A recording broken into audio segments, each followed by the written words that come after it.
aramak var ya, bu hep böyle böyle gider.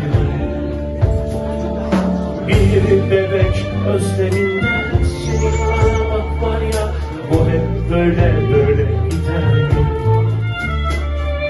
Suya hasret çöllerde beyaz güller biter, dikenlerin göğü değerli.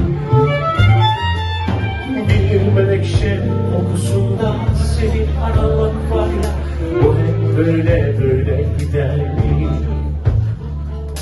Bir menekşe kokusunda seni aramak var ya, bu hep böyle böyle gider. Kendine iyi bak, beni düşünme, su akar yatağını bulur.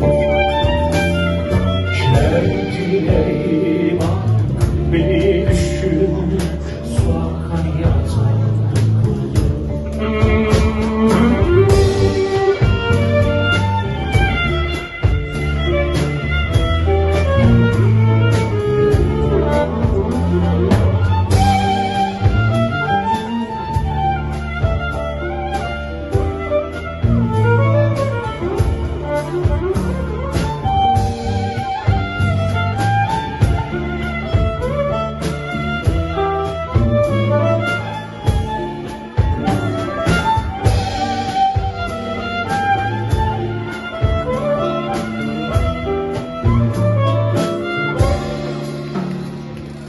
İçindeki fırtına kör kurşunla diner mi? Kavgalar kansız biter mi?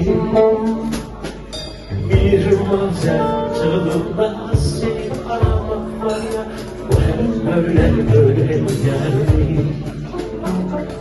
Bir mazer çığlığında seni aramak var ya, bu hep böyle böyle gider mi? Bana pişman eder mi? Dostluklar birden biter mi? Bir kardeş selamında seni aramak var ya, bu hep böyle böyle gider mi? Bir kardeş selamında seni aramak var ya, bu hep böyle böyle gider mi?